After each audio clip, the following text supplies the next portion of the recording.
Hey everybody, what's going on? We're back again. I'm Crash the Goat, as you already know.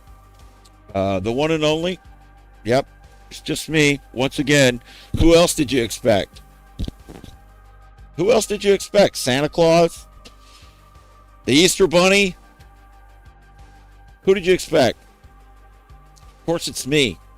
It's always going to be just me. There isn't going to be anybody else. So if you come here thinking that you're going to see somebody else, sorry, it's not going to happen. It's always going to be me or nobody. It's going to be me or nobody. And that's just the way it is. So if you're okay with that, then just hang out a little bit because we're going to talk about some stuff. I don't know what it is. Complete blank right here. I don't have anything to really talk about. What could I talk about? Nothing. There isn't anything to talk about from me. So I don't know. There isn't anything. So what are we going to talk about? I don't know. That's up to you guys.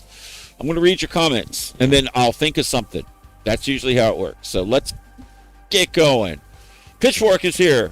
First person. Lucas, second person. Kit Carson, third person. He says he's probably out riding. Super stoked to have the duck back. Yes, I am. But no, I am not out riding. I probably could have went and rode tonight. And the thought did cross my mind, but nah, I just stayed in. I did ride earlier today. And you know what's wonderful? I don't have to sit in any traffic. And you know what I get to see while I'm out there? Dipshits in the left lane. And you know what? I just look at them. And I just go, pew, like right by them. I don't have to sit behind those assholes anymore. It's amazing. Thank you, Ducati, for making me not want to lose my mind. Ducati, don't lose your mind.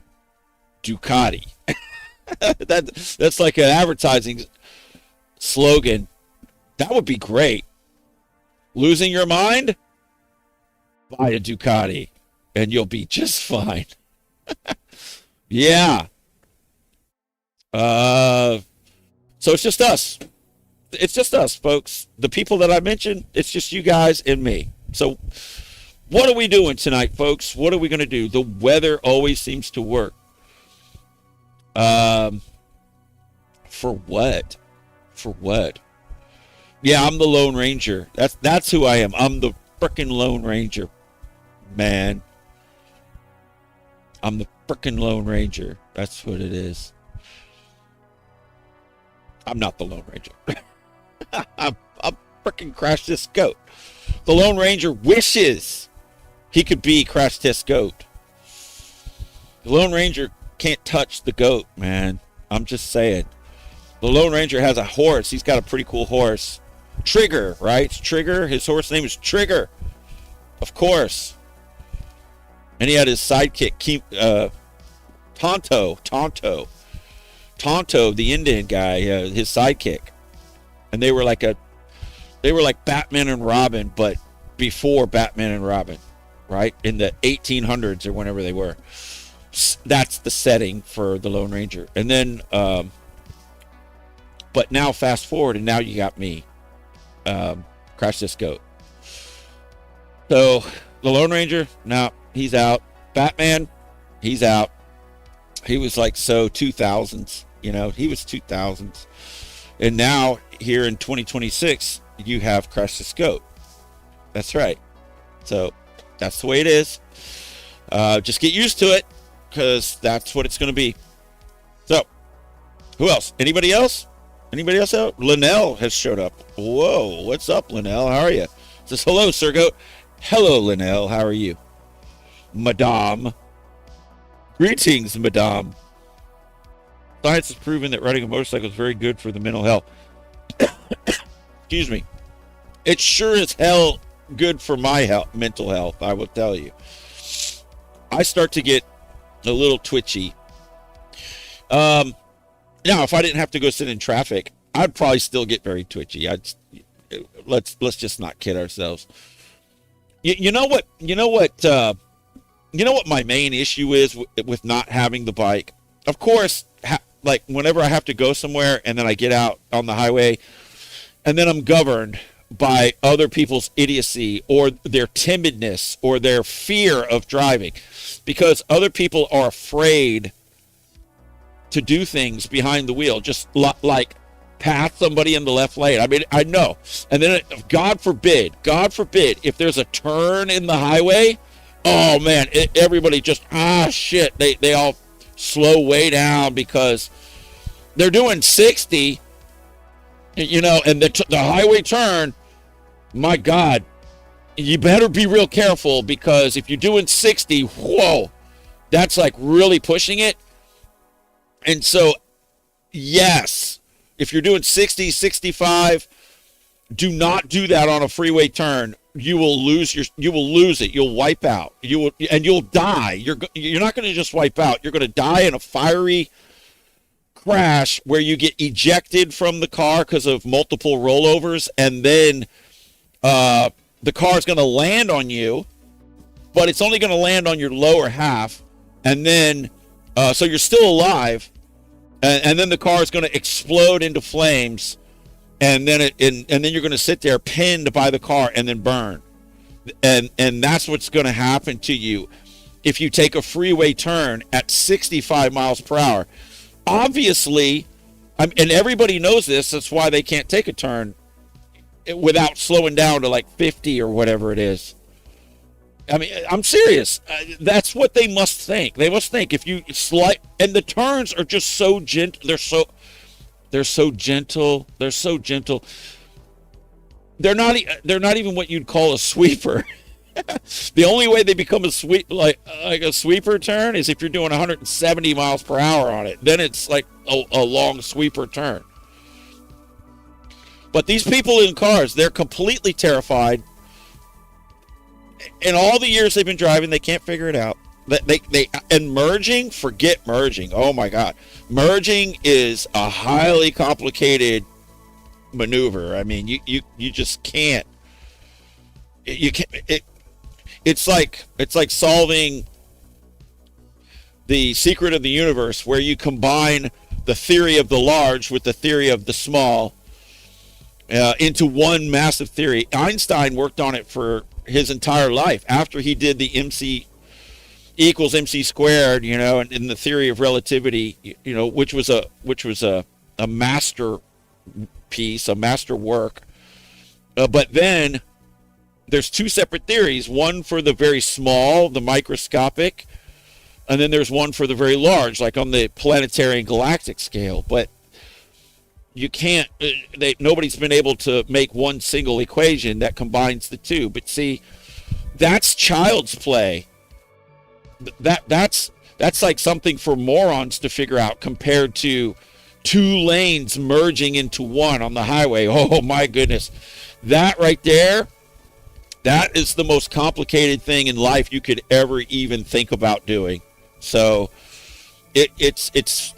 so traffic naturally is going to occur, because if it was an easier thing, just coming over and not hitting the car next to you while maintaining your speed.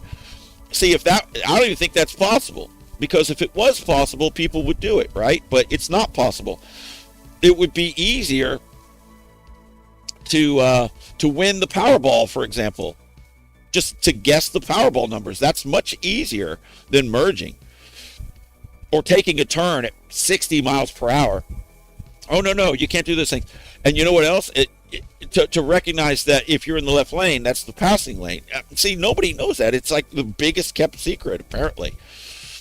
And the other thing is, if somebody is faster than you, coming up from behind you, and it's safe to do so, you move over and allow them to pass. But see, all of these things are highly complex activities and things that most people can't figure out for some reason, and I really don't understand why, except for the fact, it's super hard, apparently. So anyway, why do I start to twitch without having my bike? Because if I have to go anywhere, that's what's out there, because of the city that I live in. Things could be worse, I guess, but it does get frustrating when you're exposed to it every day. I don't know if I've ever told you. I've probably told you a million times.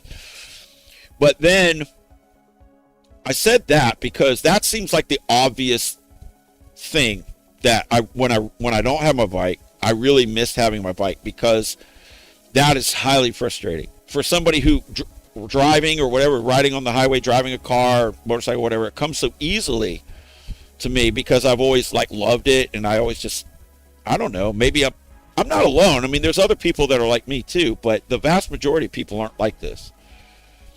That they're terrified for some reason because they just don't have the skill or the ability. They don't have the ability to understand what they're doing and how the car works and all this and that. They just don't get it. They don't have any knowledge on those things, so it makes it very difficult for people to move down the road.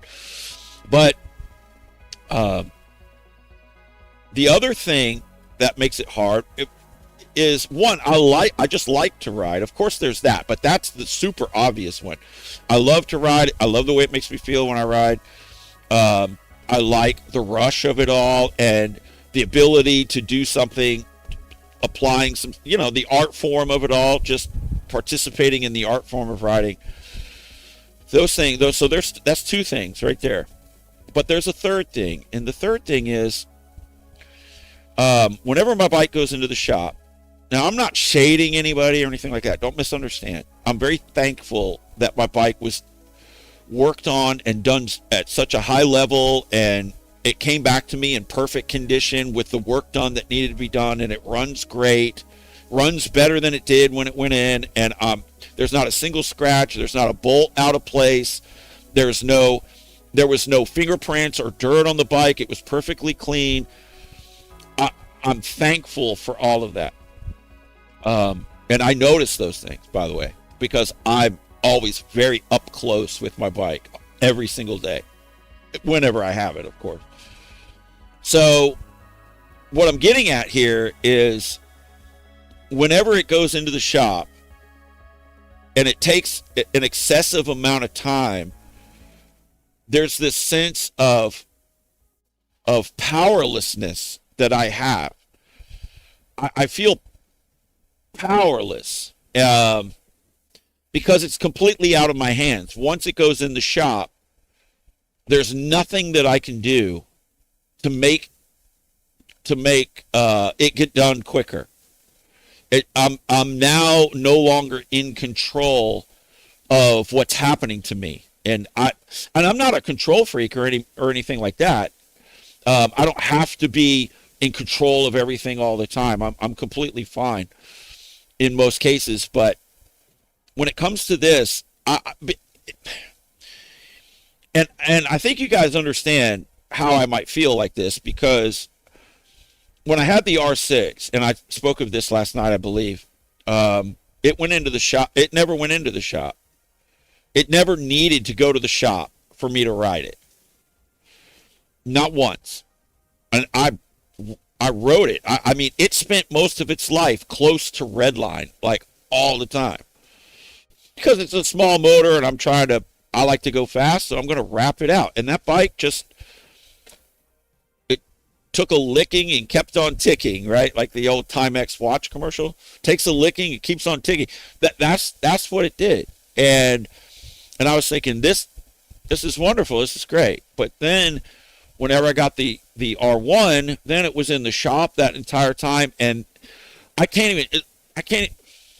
When the Ducati went into the shop just now, and I just got it back, I felt that sensation, that feeling of powerlessness, to not be able to control the outcome or the speed at which I'll have it back. And that's nothing compared to dealing with the R1. And the R1, it was in the shop, in and out of the shop for 2 years. And when that thing was just lying in pieces in the shop, so in the back of the shop somewhere, that right there was probably one of the worst experiences. There's two worst experiences I've ever had in my life. Only two.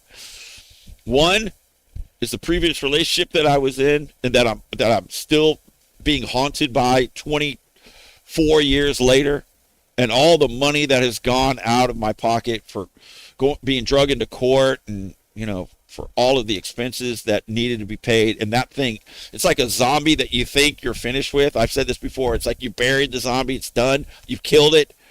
And then it comes back up and it starts attacking you again. Well, about 24 years of that shit. Maybe longer, like maybe 26 years by now. And so that and the amount of money is like over $100,000. You know what I mean? I'm talking like a lot of money. Be careful, folks. Be careful who you get in a relationship with. So that has been very expensive and very frustrating and very, oh God, just aggravating beyond belief in multiple ways.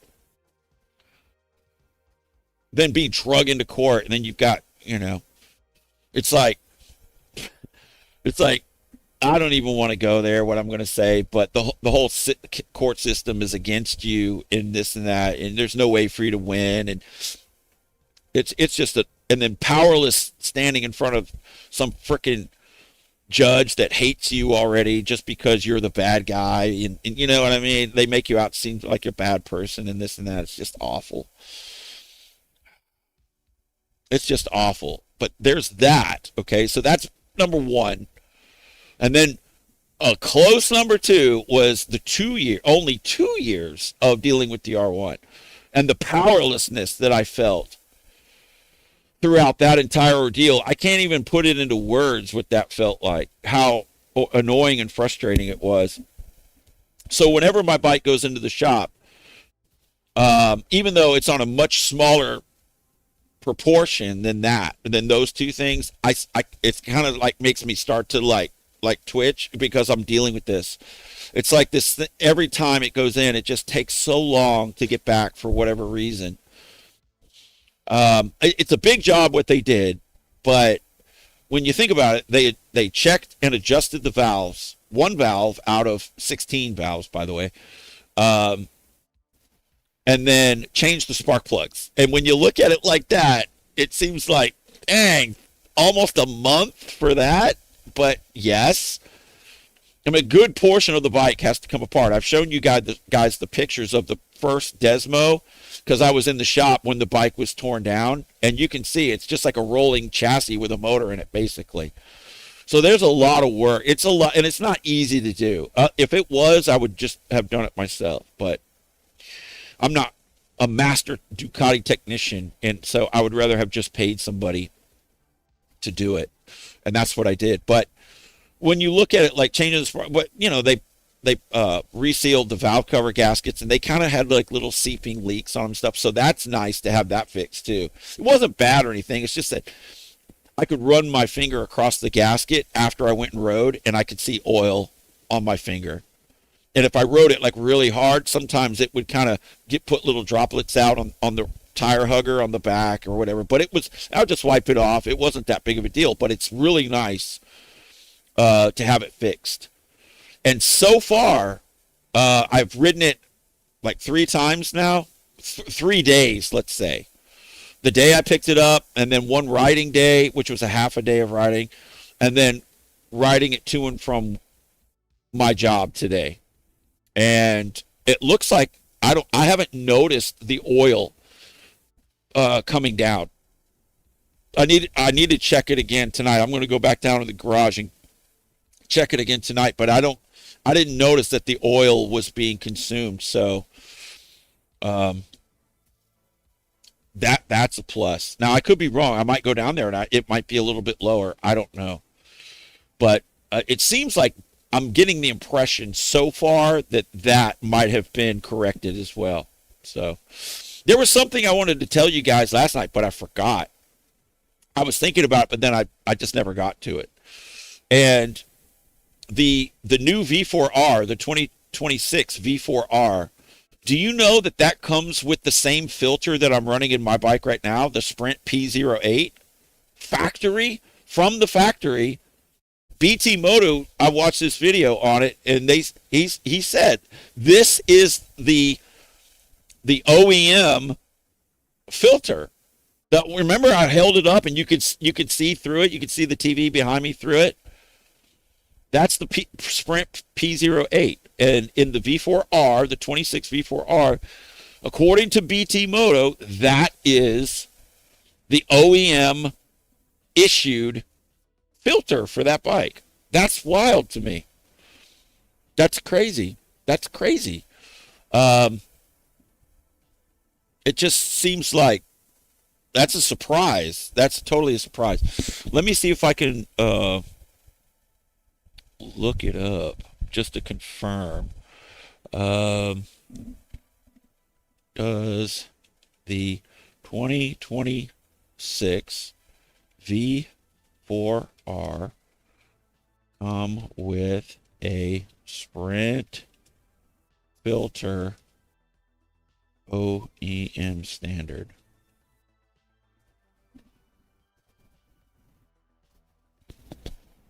Oh, yeah. Look right here.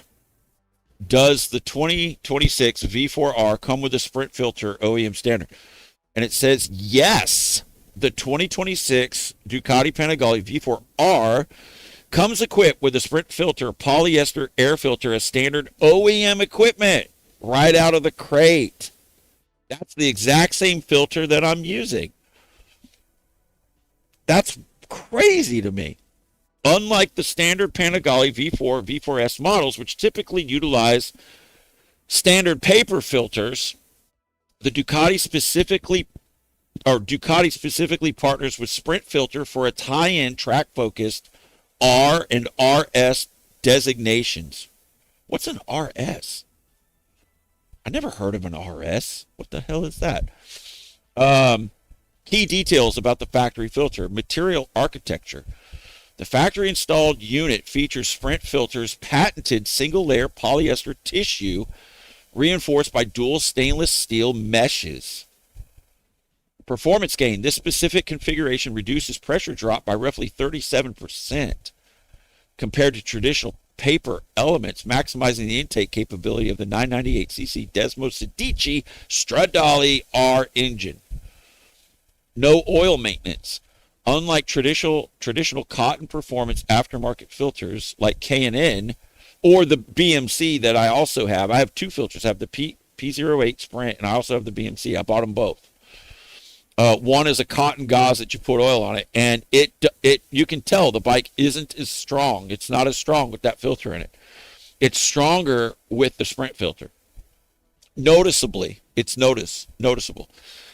So it says, unlike traditional cotton performance aftermarket filters like K&N that require specific washing solutions and oils, the OEM Sprint filter is completely dry. You clean it simply by removing it from the airbox and blowing it out with compressed air. And that's what I've been doing with mine regularly. If you are looking at replacing or upgrading a damaged unit, the direct factory replacement is often cataloged by its distributors as the Sprint Filter P08 series explicitly labeled for the V4R. If you're trying to track down a part number looking into the even higher flowing race options, because they do make another one. They make the Sprint race filter, and then they make the P08. But one of them is black, and one of them is kind of a bronzy orange color. That's the one that I have. The race one is a black filter. It's all black. And when you hold them up to the light, they look like they would flow the same to me. I can't tell the difference other than the color. But it's supposed to flow more, of course, and you will get less filtration. So I could have bought the race one, but I just went for the regular P08 street version because I didn't want to completely, remove all filtration capability. So that's interesting, don't you think?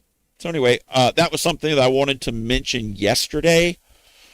That I just failed to mention. So anyway, Sir Andrew says, I love it when I pop in and it's motorcycle talk. Yeah, that's what we're doing.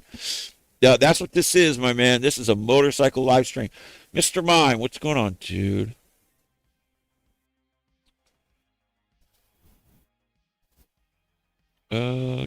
Sonny's here. What's up, Sonny? What's up, dude? Mike.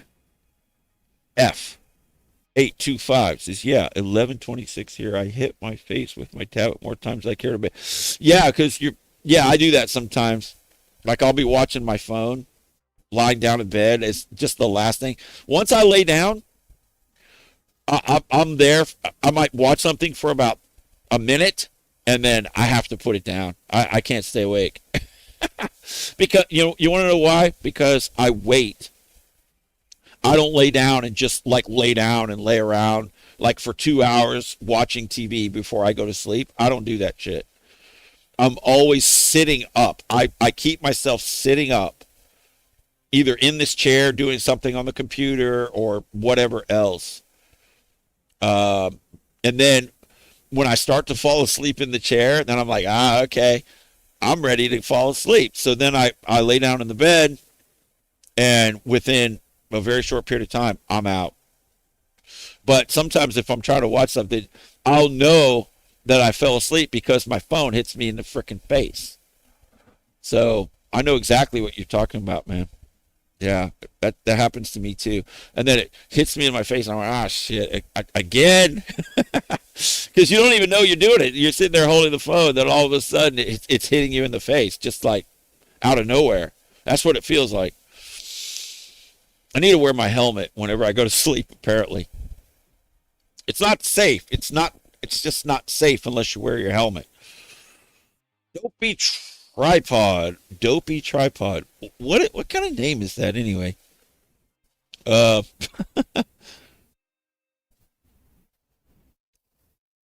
I've always tripped on your name, bro. Bezzy's here. What's up, Bez?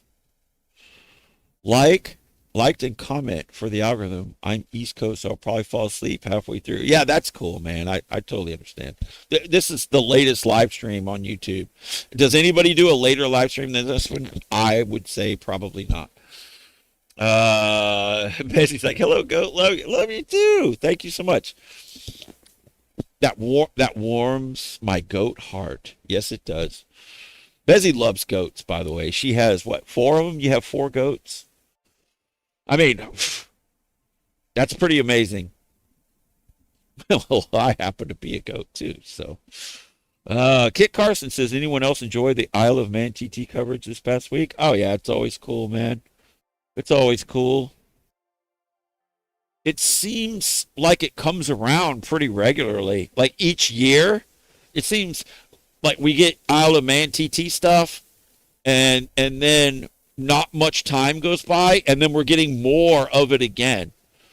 Is that the years passing? Oh my God. If that's the years passing, it's like, who sped up time?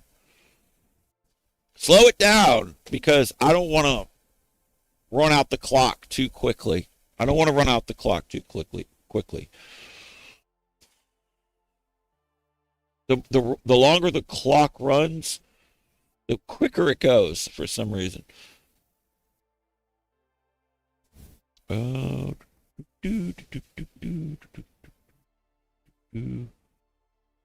Just reading through comments.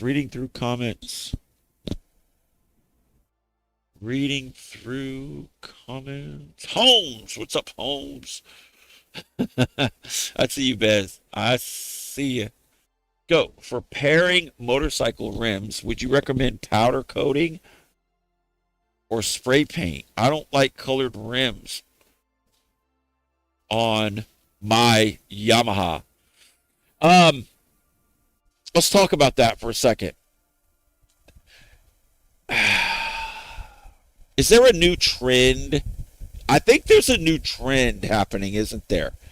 I've been detecting a new trend, and I don't like it. I do not like it. I do not support it. You guys know I ain't into trends, okay? I don't like trendiness, but and if you haven't noticed this, you're going to notice it. I have a feeling, all right?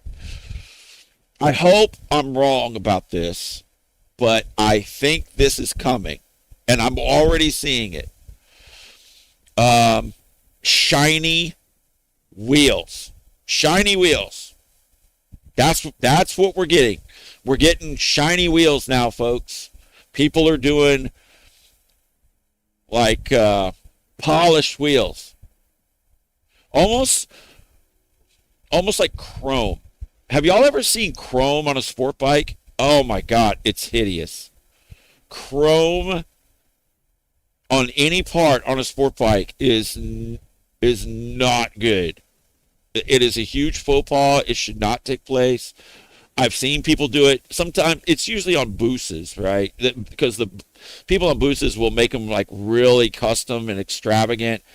And I have seen some chrome parts on boosts. It's almost like as long as it's contained, as long as that trend or that style is contained to Hayabusas, I'm okay. But I don't want to see that migrating onto other types of sport bikes.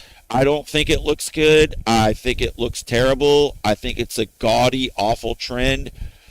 And I think that this is the wrong way to go. And I'm not saying that this trend that's coming for sport bikes is going to be chrome. I'm not saying that. But it's in that same area as chrome. Whenever you're getting the shiny, polished wheels and all that stuff, you're stepping into chrome type territory. Brushed aluminum, of course, is a much nicer finish in my view than chrome is. Chrome has its place on classic cars, classic muscle cars, like on the bumpers and on the window trim and stuff like that.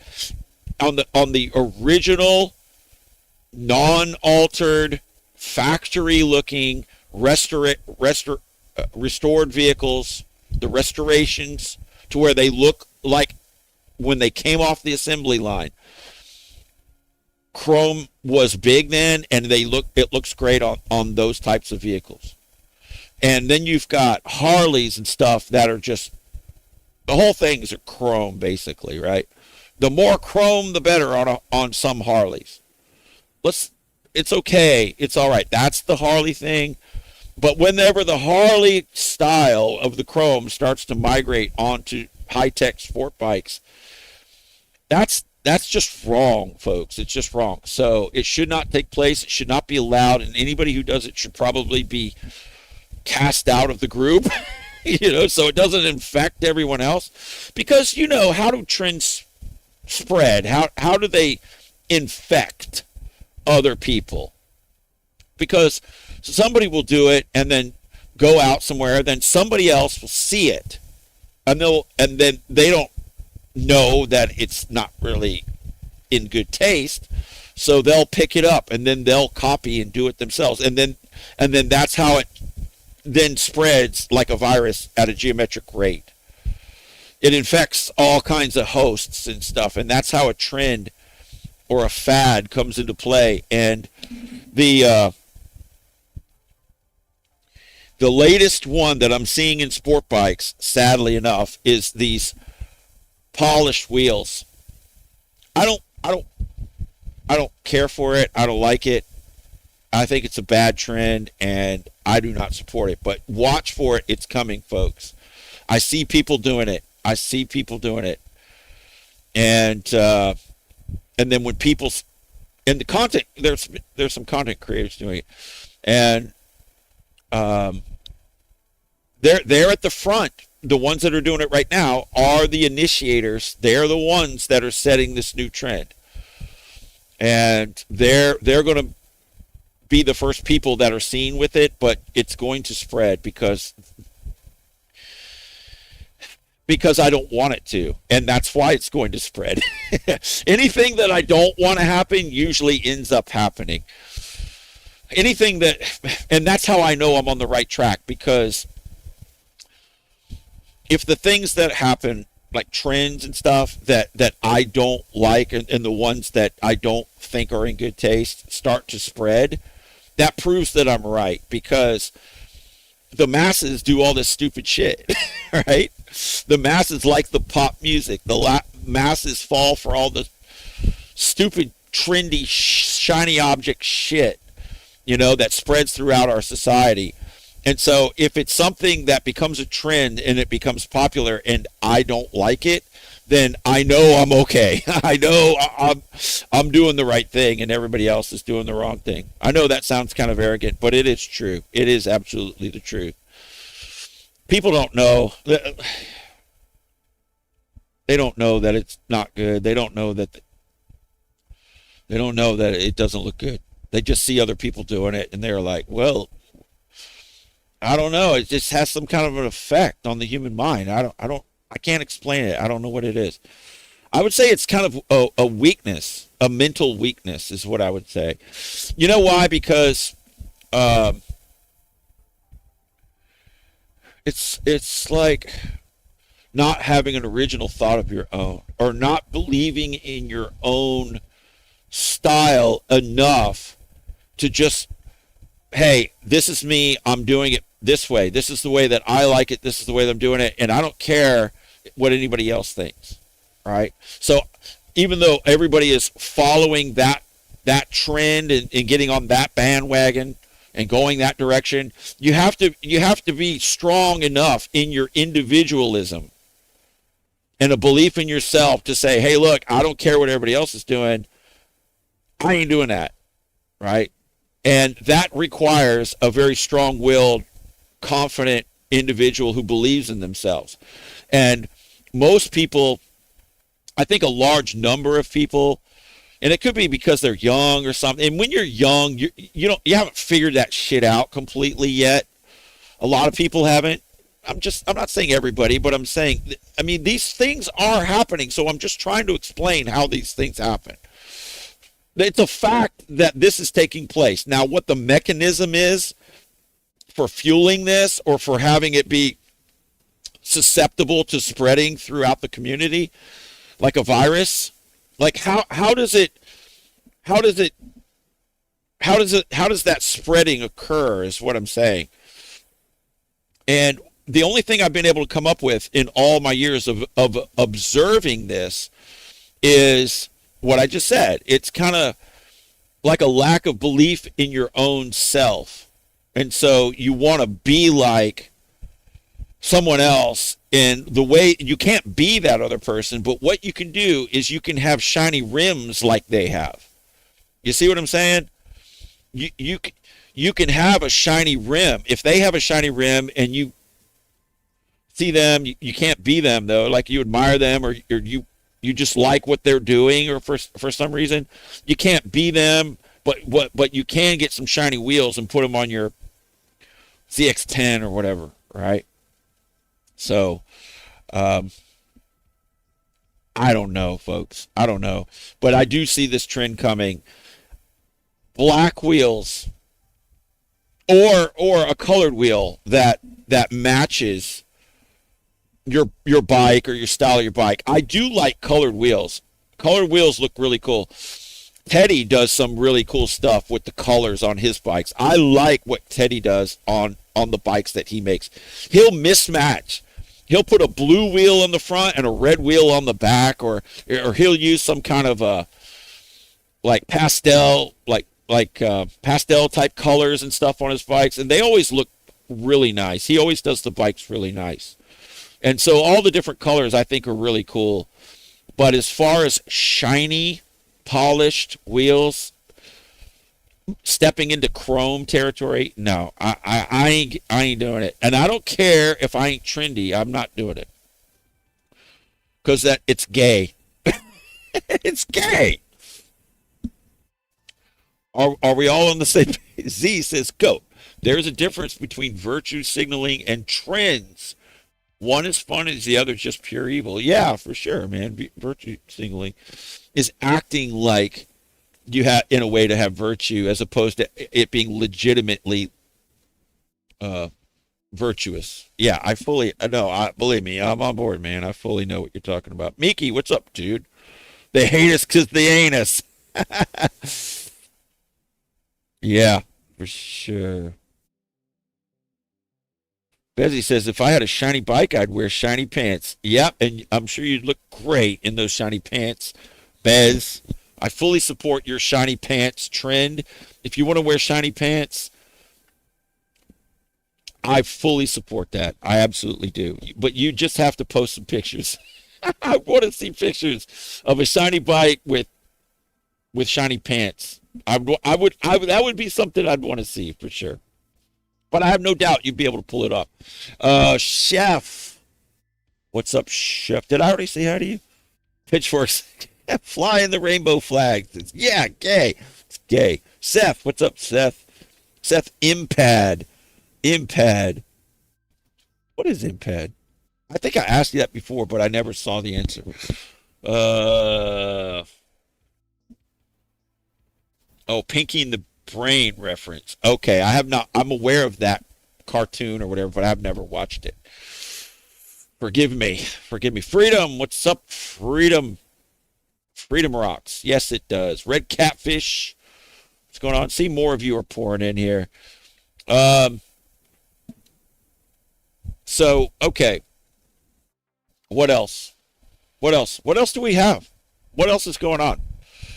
Um. What did I do? I watched some highlights from MotoGP. I watched some of the highlights from some races, the Belgian race or whatever. It's really not much to talk about. I mean, it's a cool race. Some of those, it was where Marquez beat, who was it? Not Quartararo. It was another guy who has never won. Oh God, what was his name? I forget his name. Um,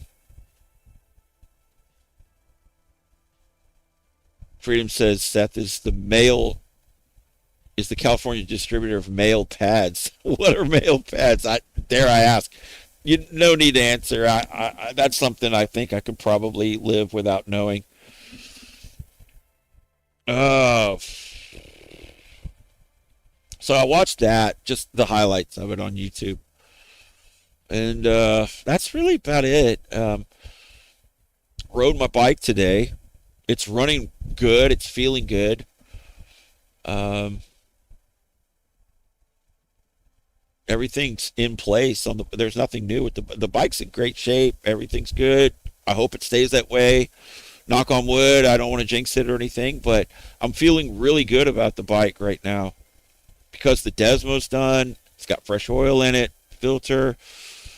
It's got the exhaust, the tune, the sprint filter in it. The All the hydraulics are flush. It's got brand new wheel bearings in the front. The front tire's great. The rear tire is new and great. It's got a new rear hub on it. It's got a new fresh chain and sprockets. The rear brake works fantastic. I was using the rear brake today, we were talking about yesterday. If any of you went and rode since last night, did any of you use the rear brake? You know, like what we had talked about. If you're somebody who may not have known what we were discussing last night about rear brake use and how it can help enhance, uh, the way that you ride, it can bring your ride to a different level by proper rear brake use. If you aren't somebody that regularly uses the rear brake in that way, did you try it? And what did you think? And you're not going to fully understand if you're not used to doing it. It takes a little time. You're not fully going to reap all of the rewards from rear brake use. It's something that you're going to have to, after talking about it and hearing about what you can do with the rear brake, you have to kind of find your own path, but through experimentation with it to figure out exactly what it does in different situations. So I would be interested in hearing that.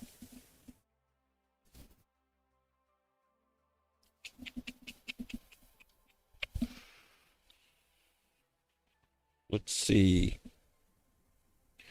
Kit Carson says, "Yeah, I was using the rear brake more today." So are you someone that doesn't really use it that much, but after last night you decided to use it a little bit more and just see, how it went? That's cool, man. That's really cool. That's advancement. That's you advancing if that's what it is.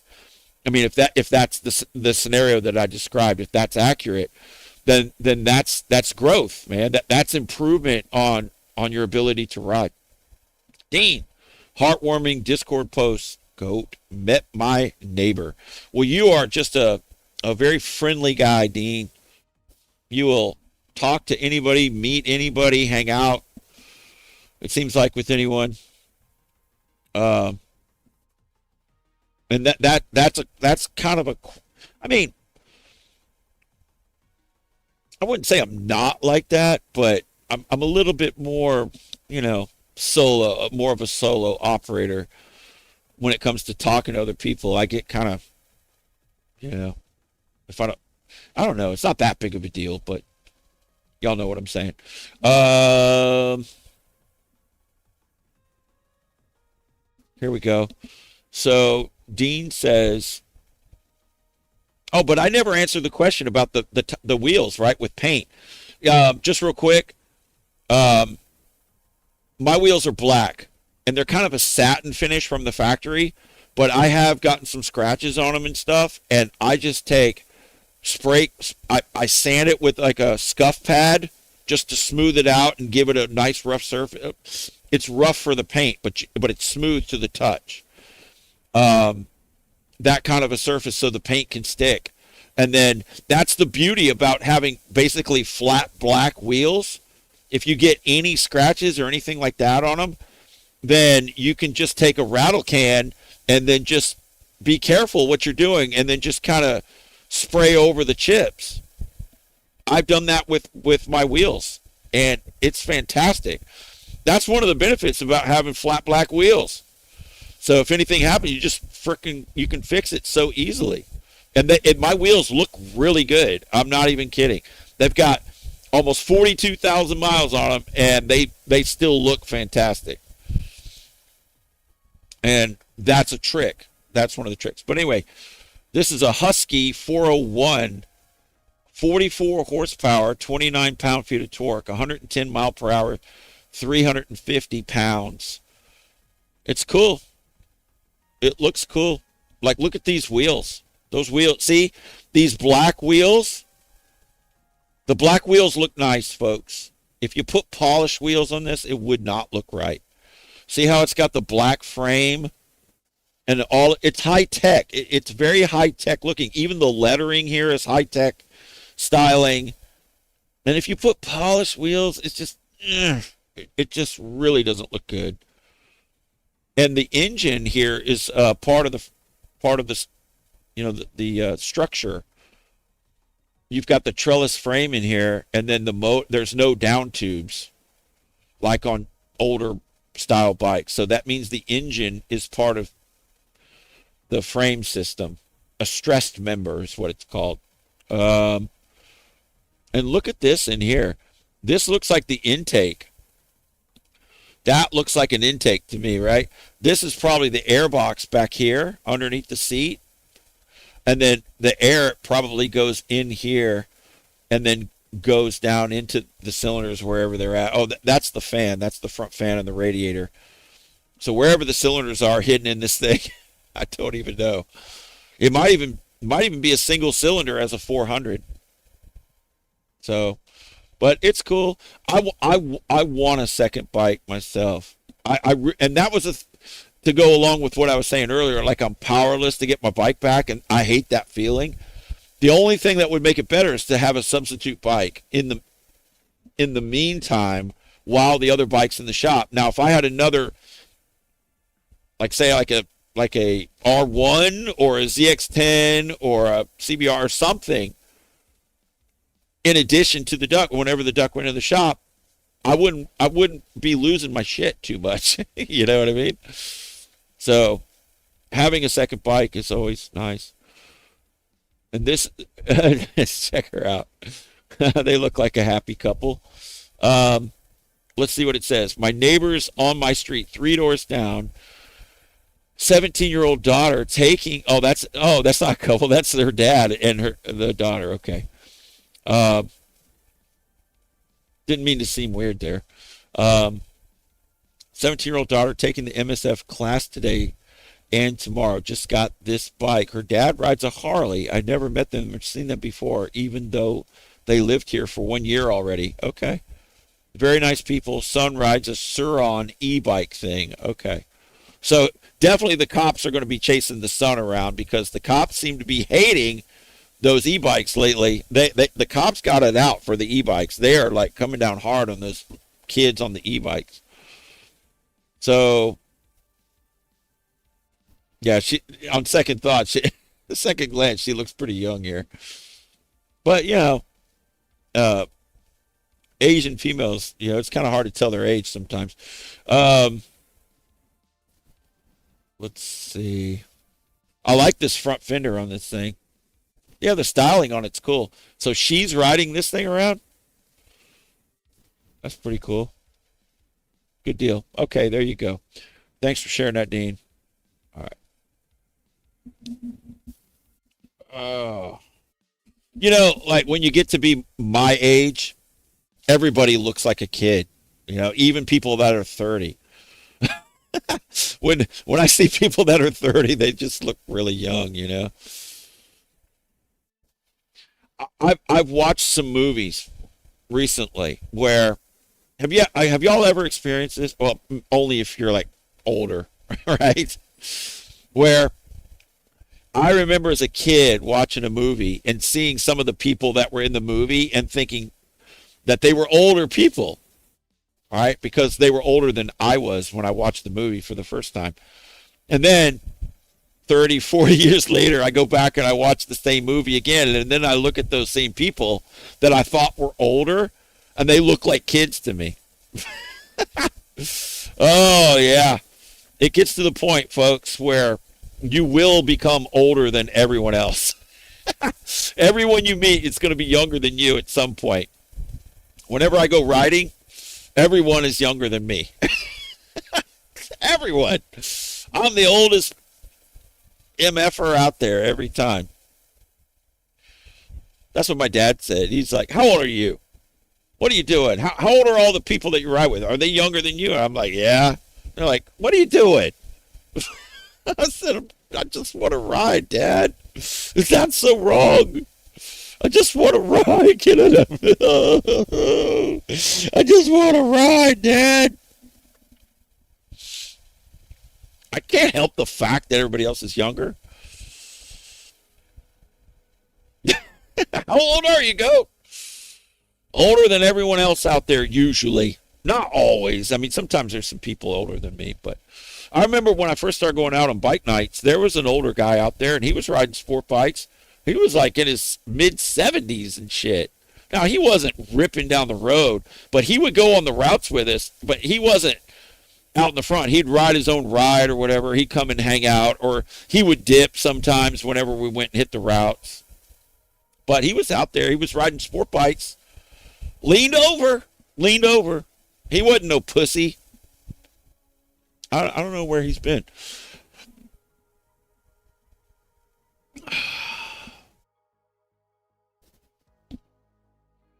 Do, do, do, do, do, do, do, do. Y'all laughing at me talking about that little Asian girl. I don't know. Everybody looks like a kid to me. And the dad, he looked young too. So he looked young to me too. And I didn't look at her that close. I didn't look at them that close. Right? I said I wasn't trying to be weird. I wasn't thinking anything weird. What, Red Catfish? What? Quit face palming me, man. I don't know. I don't think about it too hard. Red IQ said you don't want to ride bad enough. I feel like you rode more in the past. Oh, are you talking to me, Red IQ? Why? Because I'm at home right now instead of out riding?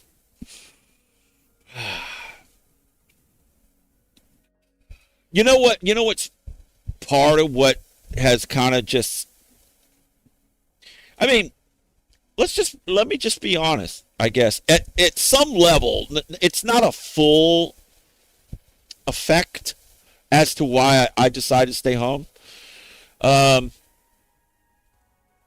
There's a number of reasons. One, because I work all day, right? And then by the time I get home and I take a shower, eat something, man, I'm just I feel good. And I rode today. I already rode today. I rode once in the morning to work, and then I rode in the evening back home again.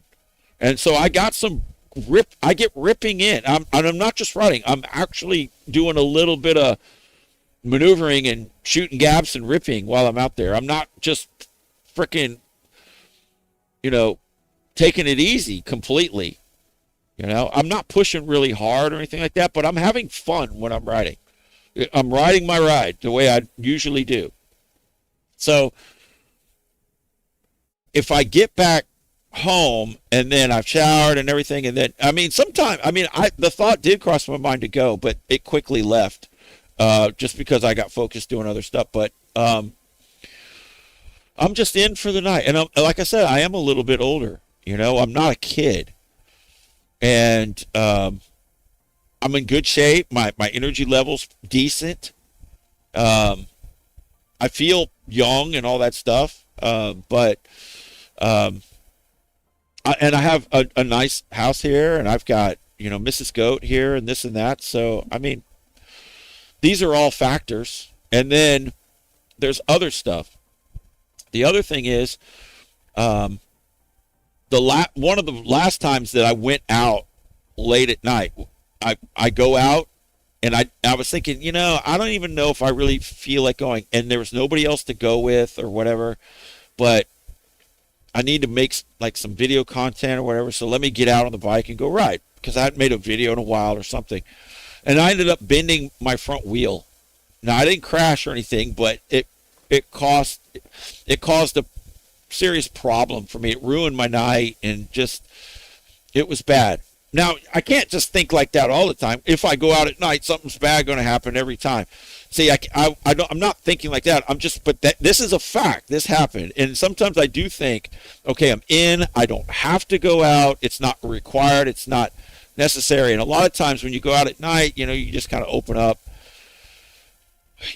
maybe for something that's unwanted to take place and this and that. And I'm just, these are all things that any reasonable and rational person would contemplate.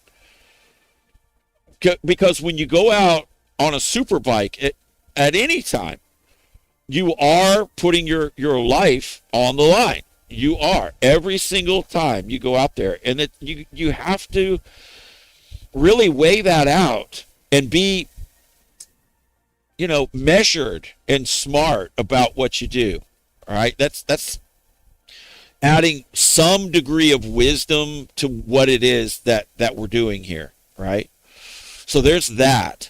And then the other thing is I used to go out and we used to do bike nights and this and that. Bike nights have changed a lot. They're nothing like they used to be a few years ago. They've really fallen off, and in the way we don't really ride that much, and the rides are different.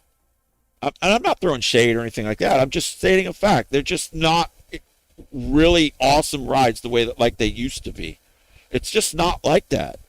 And so that is kind of a dissuading factor for me as well. And then if we go somewhere, we're just kind of hanging around, and I'm like, F that shit, man. I don't want to, I would much rather hang out at home, just doing my basic stuff or whatever it is I'm doing, chilling, whatever it is that I'm doing here at the house. I often feel like I would rather, if we're going to go out and just kind of stand around and hang around and blah blah blah, and look at each other and all that stuff, I'd rather just stay home. There's nothing really out there that's drawing me out. Now I could go hit the routes alone by myself. I could certainly do that. But nah. I could do it. Sometimes I do it, and sometimes I get the thought, "Hey, I'm just going to go out on a night rip because I haven't had my bike in a while." I was thinking last night, man, I could leave out of the house, and I could just go frickin' rip for a little bit, film it, and I'd have a night frickin' rip video. And then the last thing is, my videos don't get hardly any views on them. You know what I mean? So I'm going to go out and I'm going to risk all of those things. You know, maybe something bad happening, maybe who's, or just or just being out whenever I could be in, and for whatever reason, whether it's YouTube restricting my content, which I'm sure that's what it is, or people just aren't interested in watching me as a content creator anymore, whatever. My videos just don't get a whole lot of views. Now, if they were getting a lot of views, that would make it more worth it for me to go and do that, because that equates into some kind of a return. And the return isn't just money. The money is part of it, absolutely, because if I'm going to go out there, it costs money to operate this bike, and then there's risk associated with it. And then, wanting a little bit of money back after you put all, like, the 2 or 3 hours of going out and riding whenever you could be at home resting, into doing that to obtain the video content. But then when you get the video content, to go through the 8 hours or whatever long it takes to make that video, and then when that video it's put together, it's cool, you like it, you went through all the editing and you put all the different shots in, and you put all that work into it, and then when you launch it, it gets like 1,500 views, like the last video that I just loaded up. And then you get a notice from YouTube saying, "Oh, less viewers are showing interest in this video." And I know it's because YouTube isn't showing it to a lot of people, so of course there's going to be less viewers. So I'm just saying that does, because part of the return on making a video and going through all the effort is a little bit of the ad revenue that comes from that. I ain't gonna lie, I need that money from that. Okay, that helps me to want to continue to make more. That's the incentive to do it. And then the other part of that's part A or part B or whatever, and part A or part B. The second part is the reward of seeing people really enjoy what you've made. The reward factor of people in being entertained at some level and finding some kind of value in what you've put a lot of work into making. It costs money for all the cameras, for the batteries. I've got hundreds of dollars in batteries sitting here that I just re-upped on so that I wouldn't run out of batteries while I'm out riding. So, I mean, that costs money out of my pocket, right? The cameras. Now, Rooster sent me one of these, thankfully to him, because I destroyed my other one. He sent me this one right here. Thank you, Rooster, for donating this to this operation. But the cameras cost a lot of money. The bike costs a lot of money. The insurance, the tires, the chain and sprockets, the Desmo. You know how much I paid for that? With the oil, I bought the oil with it. It was $2,400, $2,400 I had to come up with. How did I get that money? It didn't all come from YouTube, because I don't make enough off of YouTube to pay for it. So I earned it doing another thing that I earn money from. And I had to take some money from that to get it done. And I'm not complaining. I'm just saying. So you're saying I must not want to ride that much? No, I love riding. And I will ride whether I have cameras rolling or not. I'm going to ride this whole channel from the beginning. And it's why I haven't sold out, right? Is what I'm about to say. This channel was always about just, I'm going to go ride, and I'm going to hit, while I'm riding, I might as well put a camera on the bike and then see what happens.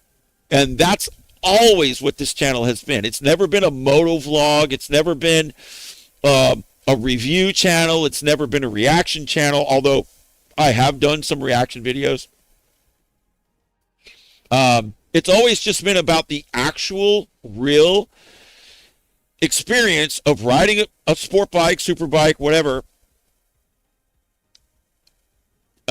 in this environment, with just one person's perspective as I understand it.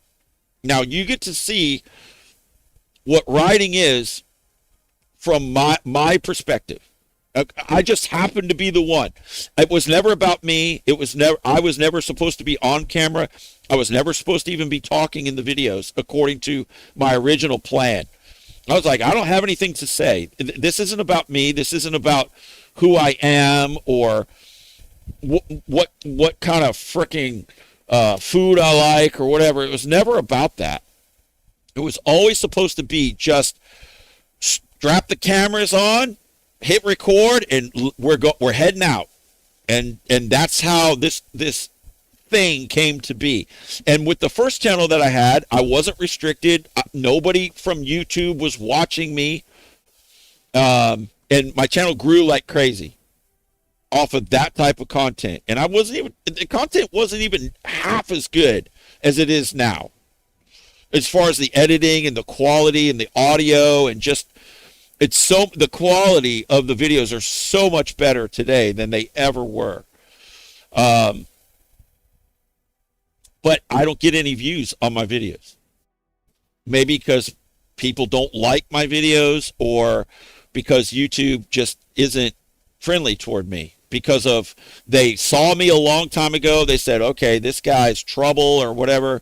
You name it. Whatever the reason is, I'm just saying I don't get treated well by YouTube. So I don't make much. I don't make hardly anything from a return on this at all. And for these live streams, I don't get anything off these live streams. I make like $200 a month for 5 days a week, 2 hours a night, 2 hours plus a night. And at the end of the month, I get like $200 from YouTube from that. That's nothing, for the time spent. I mean, my time could be spent doing something productive where I could be, or just resting or watching a movie or working out or doing whatever, like I've said before. Now, I'm not complaining or anything like that. I'm just being honest with you guys as to what the situation is. YouTube screws me hard. I make good content and I don't get treated fairly. So I'm not really as motivated to put the work, as I otherwise would be. I remember when my channel was doing good and I was getting a return on my efforts. Man, I was making videos like all the time and just going out, doing stuff. And it really propelled me quite a bit.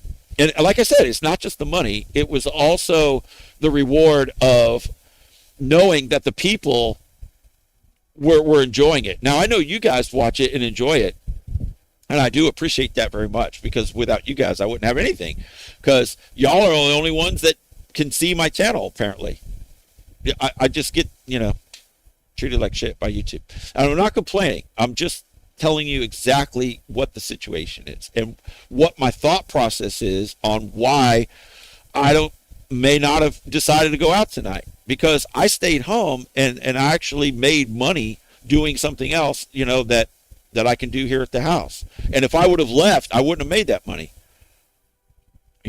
So I've got some other things going on where I can, I put my effort into, I'm more likely to participate in something where I'm actually have a chance of making a return, as opposed to going out and then putting a shitload of risk on the line and then because it would be a night video, and the night videos are badass in my opinion. That's just me, okay? And like I said, I'm not like everybody else. My tastes are different. The way I look at trends and what's cool and all that stuff is completely different than what most people think. I fully understand that.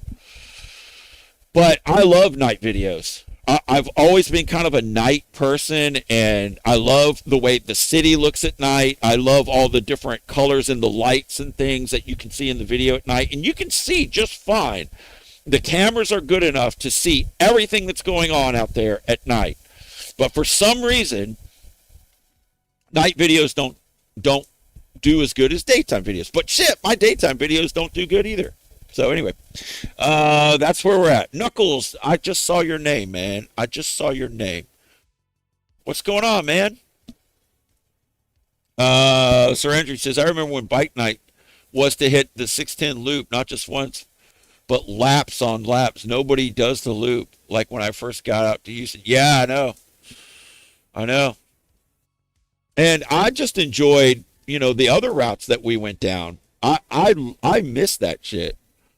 I really do. If we were doing that kind of stuff, I would definitely go out and do it. But the bike nights, my friends, the people that I was always riding with, don't go ride anymore.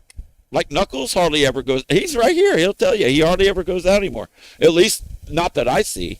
And then Scotty, I never see Scotty anymore out. He's always off somewhere doing something, enjoying his life, by the way. I mean, and I fully support him, but he was one of my main riding partners. And then Tank, he's not riding hardly at all right now. He's got other things he's dealing with that are on his mind. And Sora 6, he's sick right now, so well wishes to Sora 6. But hardly, I don't really have anybody to ride with that much. And my buddy Rob, he doesn't come out and he doesn't ride routes like we do. But whenever we go out to the country and stuff, then I go with Rob, which is very nice, and his wife Michelle. So it sounds like I'm complaining a lot, doesn't it? I'm not. I'm not complaining. I'm just telling you guys the reality of the situation. But I am more hardcore of a rider than probably most people, and I will tell you, and no shade on anybody else, but I will tell you why. My Ducati has over 41,000 miles on it, and that's with quite a bit of my ownership of it being in the shop too, by the way. The generator went out. That was a couple of months. And then the rear hub went out. That was like 5 weeks or something like that, whenever that happened. Then the chain brake happened. That was another 2 months.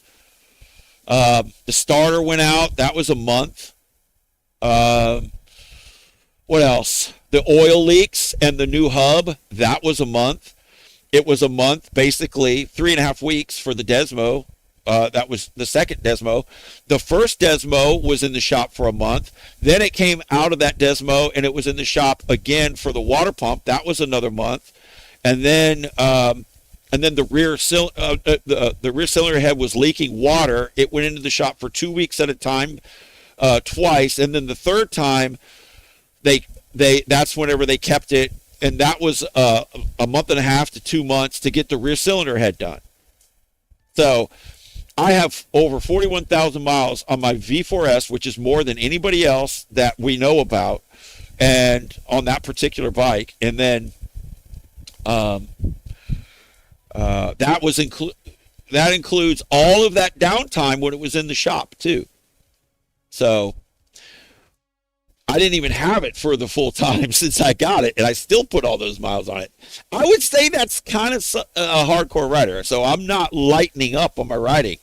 I start to get twitchy when I don't have my bike because I need it for my peace of mind and my mental stability. I need that so I don't start to get angry at everything. I start to really get pissed off and angry whenever I don't have my bike because all of the traffic and dealing with all of those morons out on the road. It just drives me insane. And then the feeling powerless to just, if I had a second bike, that would cure the problem, and then I wouldn't care how long they had it, reasonably speaking. You know what I'm saying? So, and then on the R1, it had like 18,000 miles on it. And then on the R6, it had 32,000. So you add up all of these miles, and it's nearly 100,000 miles in the past like five years or whatever between the three bikes. That's a lot of miles. That's a lot. That's way more than most people, right? So nobody can question my hardcoreness of riding. And I ride in the rain when most people wouldn't dream of it. And I don't only just ride in the rain, I kind of rip in the rain. I'll lane split, I'll go around the cars with an inch deep of water on the frickin' highway at night in frickin' torrential downpour, with the rain going sideways across the frickin' highway with massive winds blowing. I will get out and ride in that shit. I do that. That's something I do. That's just something I do. Okay, I do it on a regular basis.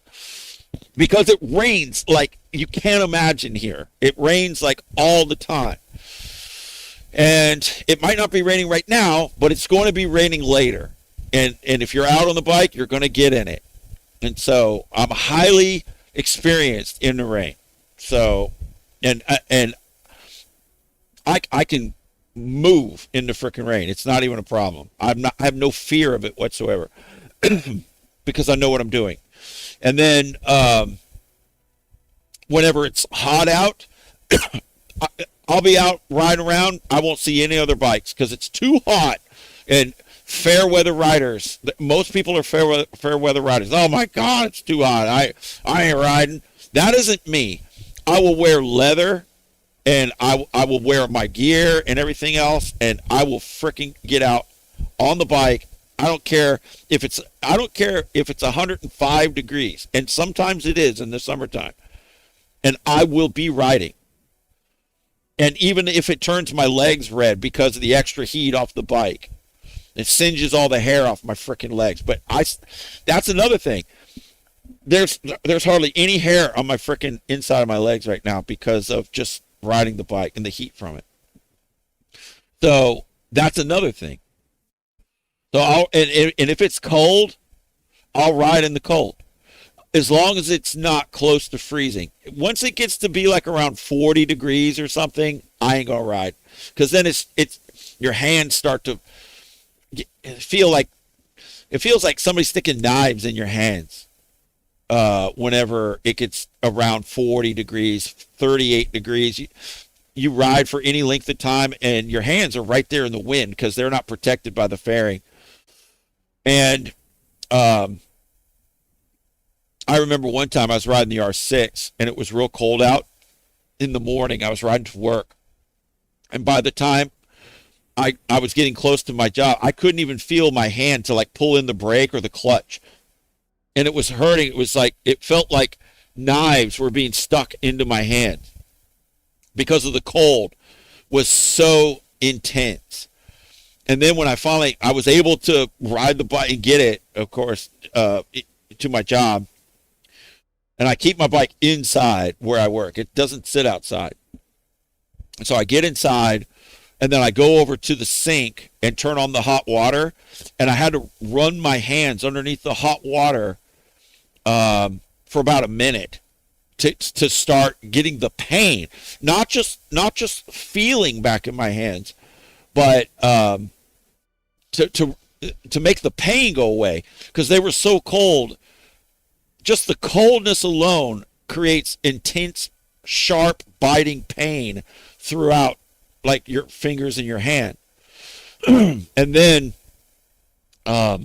when your hands start to warm back up again, you can feel that pain. It just goes away, and like it wasn't even there.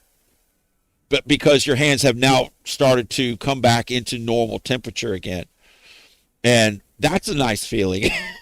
to make the pain go away from your hands. But I ride in that shit. And I do it less now. But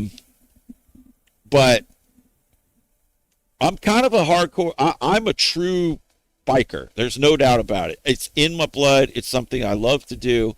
There is no time where I will choose the car whenever I can ride the bike. If I can ride the bike, it's in good condition and the weather's okay, and I'm not going to get wet as soon as I leave the house or something like that, I will take the bike. Like, I rode the bike to work this morning, even though there was rain in the forecast because we checked it last night. And everything was fine until not too far before I got to work.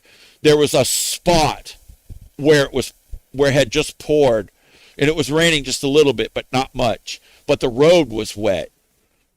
And so I even got caught in the rain today and rode in that shit. I didn't get really wet or anything. It got, a little bit on the tail of the bike, whatever, from, the rear tire. But the bike didn't even really get dirty at all because it wasn't enough. But that shit, around here, it can be sunny one place and then it will be like pouring like in a column right across the highway as you ride through it. And then just as quickly as I went into it, then I was out of it, and the sun was shining again. It was like a spot shower or whatever. So that's just the way it is around here. And if you want to ride, you got to just frickin' ride.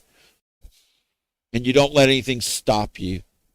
You know, you don't be a pussy about it. You just, if you want to ride and see, so I must not want to ride that much, right? No, it's just that whenever I'm home at night, a lot of times it doesn't make sense for me to go out and do anything, you know, with it, because one, you go stand around and look at each other. You're not hitting any intense routes like and with good riders, you know, that are right next to you. You know, sometimes, yeah, but not all the time. So the intensity of the video isn't going to be there. Yeah. So what's the point? What's the point? So, and the other thing is that I don't want, the videos are probably repetitive already, right? But if I upload, when I first got the R6, I was uploading videos 4 or 5 times a week because I was just so gung-ho about it. I hadn't had a bike in like 25 years or however long it was. I finally got my bike and I had the cameras and I was like, man, I love this. And whenever I was on the bike, I was just happy as can be. But then whenever I wasn't riding the bike, then I had the video footage, right? And then I could come sit here on the computer and then I could make videos and then still be doing something with the bike. And that's kind of what, and then for the first 4 months, it didn't hardly do anything. I had like 15 subscribers or whatever. I wasn't getting hardly any views. Then it kind of started going up, and then I got like 50 subs or whatever. And then a little while longer, then I had 100 subs. And it wasn't that big of a deal. But then one day after and it was like this over like 4-month time period, and I didn't even expect anything. I thought, well, I'm just going to just throw these videos on here just for whatever. And then one day I checked my stuff and then it was taken off. I had like 1,000 subs like within a couple of days. And I was like, whoa, what's going on here? And it was one of the videos I made just out of nowhere, just took off. It was the Hellcat video, the R6 versus the Hellcat video. And then my channel just went up like a rocket from that point on. And that just motivated me, you know, because people were enjoying what I was doing. The feedback from the people that I was giving something of value to drove me. But, you know, I can't win on YouTube. I can't get anything from YouTube now. So it's kind of demotivating a little bit. It really is. I didn't say I'm quitting, though. I'm not quitting, but I'm just less likely, you know, to go out whenever I would rather, where I feel like staying home, but, you know, hey, I'll go out anyway and make a video. And plus the bike nights have changed. So anyway, I don't mean to keep repeating. So Knuckles, are you still around, man, or did you take off? The guys did a great job on the bike, bro. I'm very happy. The bike was put together, back together perfectly. There wasn't a screw or a bolt out of place or anything like that. The bike was perfectly clean. It runs fantastic. It sounds great. I'm just very happy with the work that was done. I just wanted you to know that. And it took a little bit longer than what I wanted it. 3.5 weeks seems a little bit excessive, you know, for the bike to be there, just being honest, you know, but, you know, it always just seems to take a long time with my bike for some reason. It's painful. It's painful for me to be without it. But, you know, I sound like a little baby when I complain about it, but not trying to be or anything. It's just a little frustrating whenever the bike's not in my possession for whatever reason. And I would have always liked to have it back quicker, sooner, whatever. But overall, with the work that was done, I'm very happy with it. I'm very thankful to Dave and to Brad, you, and everybody else that had a hand in working on my bike. The whole team up there, I appreciate. So, but you know, every time my bike goes to the shop, it always takes a long time. So, I just need another bike, is what it is, and then I'll be fine. Then there won't be any, you know, pressure from me to get it back. So anyway, oh yeah, you said you're here. I see you, bro. Oh, you're gonna ride tomorrow? What at night? Tomorrow night?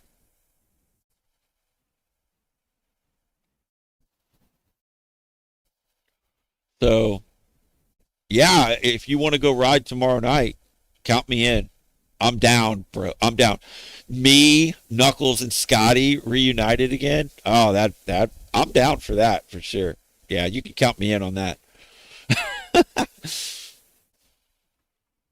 That's exciting.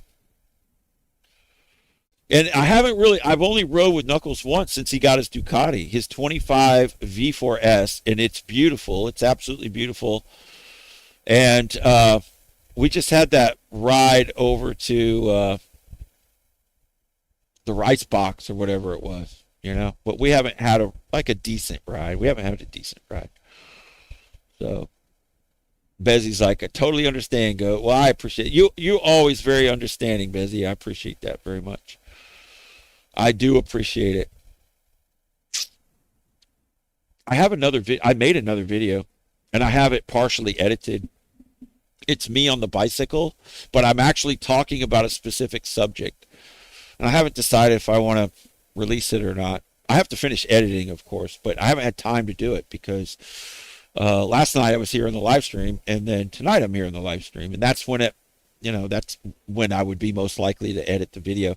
Now I can do it after we're done, um, but then I'll be up really late, and I have to feel motivated to do it, and I don't know if I am motivated to do it. I might be. I might be. I don't know. Yeah, all three of us are on Ducatis now, Knuckles. Yeah, absolutely, man. That's so cool. That's absolutely cool. Like I told you before, I was very happy to see you finally be able to get on Ducati, man. It's something that you've mentioned that you wanted to do for years now. Two or at least 2 or 3. I would say probably 3 years. It was probably 3 years ago when you mentioned, maybe longer than that, when you first mentioned to me that you were wanting probably to get a Ducati. And now it's happened. That's really cool, man. I'm very happy for you. It's a whole different experience than riding. I mean, I don't know. I never rode a Triple R Fireblade. I've never rode the bike that you had. So I don't know exactly what it feels like. But if it's anything like the other Japanese bikes that I've ridden, um, it would be a very good bike for sure. And you certainly proved its capabilities without a doubt. But I just can't imagine that it would feel similar to the Ducati. The Ducati feels like nothing. At least for me, it has felt like no other motorcycle that I've ever ridden. It feels super light. It's so easily to flick. It flicks from left to right like so easily, more than any other bike. But it depends on how I have my suspension set up. I can set the suspension to where it feels really stable, and it's more resistant to turning, and I can set it up to where it's super flickable, but then it gets a little unstable in the turns. The more flickable I make it, the less stability it has at high speed in the turn. But out for highway ripping, it's amazing. But as soon as we go on a route, then the bikes will kind of hobble and all that stuff a little bit. But then whenever I set it up to be a little bit more stable, you lose a little bit of its quickness in the flickability, but it's still amazingly maneuverable. That's how I have it set right now. It kind of in the middle to where it'll be stable out on the routes, but then still super flickable while out on the highway. Because what most of the riding I do is just out on the highway around cars, and so what's really important for me is having that super responsive, quick on its feet flickability, because then I can just duck and dodge and move and change direction if somebody takes my line away from me or something like that. And usually I'm coming around and moving, and I can just be locked in like a left hand turn, and then just flip it over to the right and go the other direction, so easily on the duck. It's amazing. It's absolutely amazing.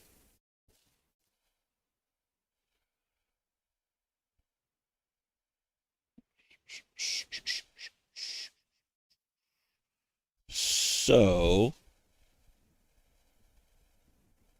do, do, do, do, do, do, do. Yeah, three ducks in a row for we have our ducks in a row for tomorrow night. Yeah, that would be cool. So, is there like something going on tomorrow night? Is there like some kind of a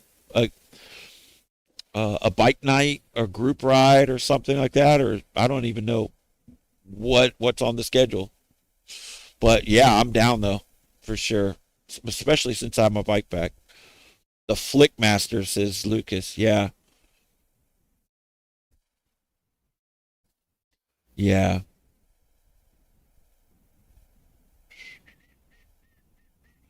Pitchfork says, "How's the CBR 1000 for flickability?" Was checking out RR and seeing them pretty light. Um, so PP1. I figured because Wednesdays were usually PP1. Right. Okay. All right. That's cool. I'm down. Yep. Bringing back the OG PP1. Okay. Yeah, that's cool. Um, if you're talking about Knuckles Triple R and how flickable it was, extremely. We'd be riding together, and then one of the things that I watch out for whenever I'm out riding with other people is how quickly they respond and how they respond to the thing that pops up in front of them. And what do I mean by that thing that pops up in front of them? Usually, when you're out on the highways, that means a car changed lanes in front of you, pulled in front of you, something like that.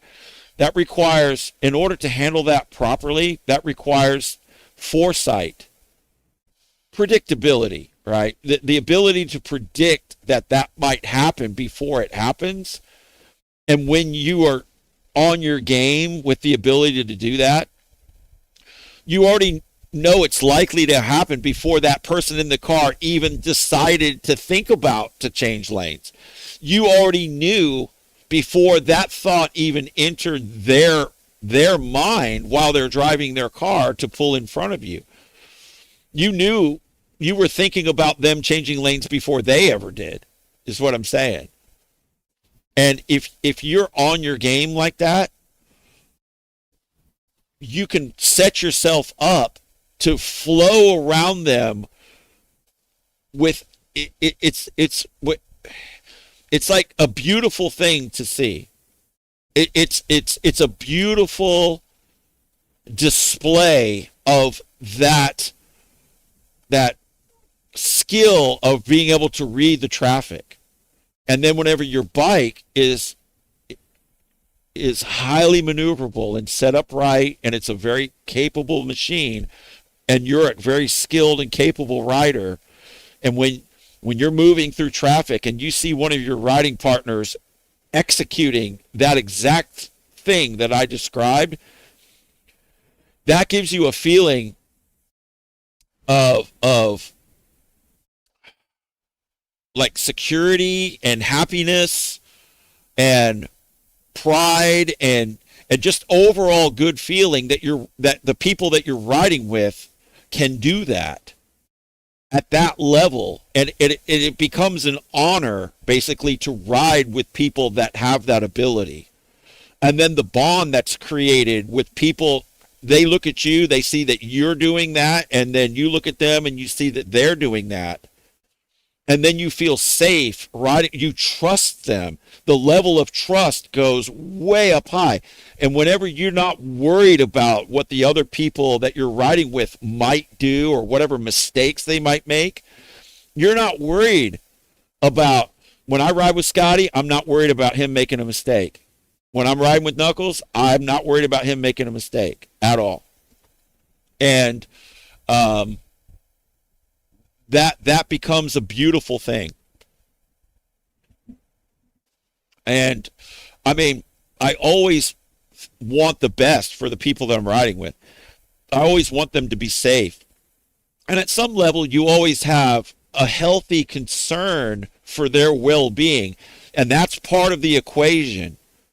Because in order for you to be a good member of the group, you're not just riding your own ride when you're riding with your friends that you can trust, because you trust them and they're trusting you. And why are they trusting you? Because they know that you're accounting for what they're likely to do, because you know what their traits are and what their style is and how they choose their lines. And then you know how to position yourself to allow them to be able to choose the lines that they want. And you already know what lines they're going to choose before they do it. And that gives you like this precognition type thing, where the flow state that's created between, you and the others that you're riding with, it's an operation on a level that isn't always achievable quite often when you ride with other people and so forth. And if your group's too big, that's a problem. That's why you'll hear people say, "Oh, I only ride with, these 4 people or whatever. I don't want to ride with anybody else," because of that thing that I'm describing. And they're trusting you because whenever you're riding and you're moving, they know that you're not going to compete with them for their line. And they know that you know what they need to do based on what's in front of them, because you're not only like watching what's in front of you and choosing your lines, you're keeping peripheral track of your other riding partners and seeing what they're confronted with in front of them as they move through traffic and so forth.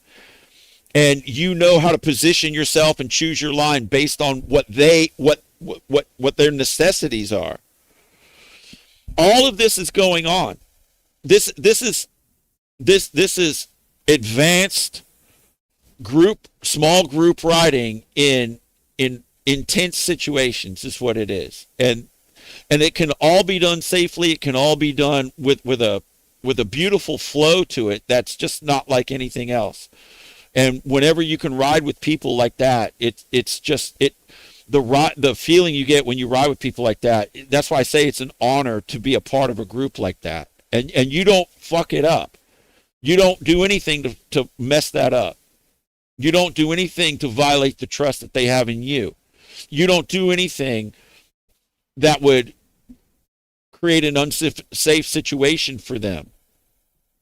And when I'm riding with Scotty and Knuckles, and Tank's good at it too, and Slow R6 is good at it too, because they know how I'm going to choose my lines and stuff, and they don't interfere with that. And whenever they're doing their thing, I don't interfere with what they're doing. And it's the same thing.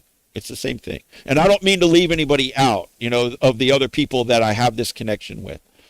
But that is that's a beautiful thing whenever you have that. And it's a valuable thing. Pop, what's up? Swami says, nobody told me GOAT was live. Yeah, I'm sure YouTube didn't inform you. It wouldn't surprise me. No, Andrew says, YouTube tells you, Swami. Not for me, they don't. They certainly don't.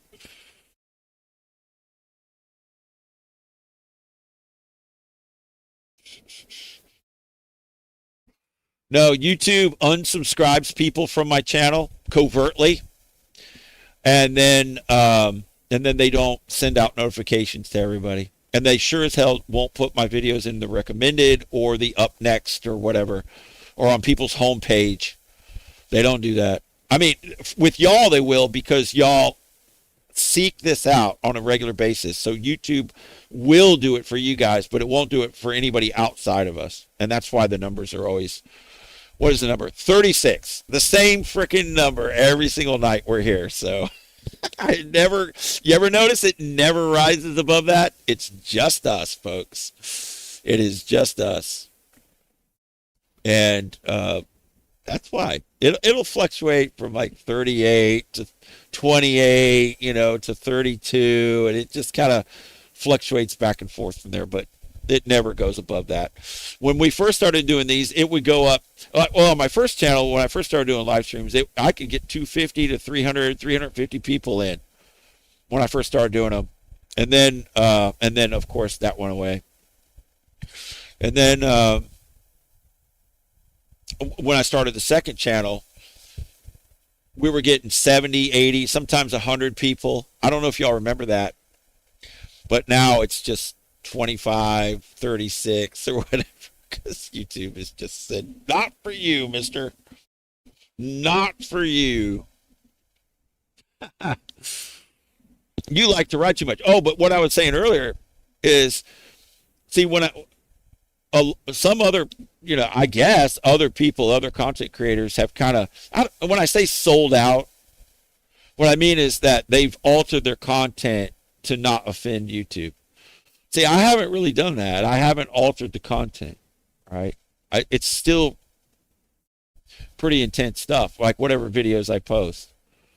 I just show you the freaking ride of how it is, I don't censor it. I just show you what happens. And I get hidden on YouTube for that. I just show you real life, That's real life out on the bike from one person's perspective. Mr. Gapaholic, what's going on, dude? How are you? Welcome back. Sonny says, we are the real deal. That's right. We sure are.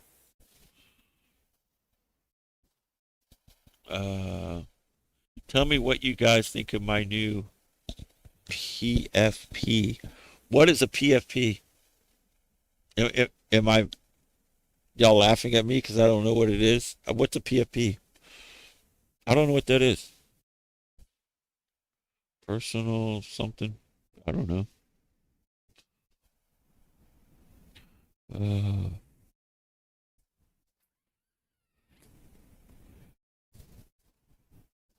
I had tacos earlier.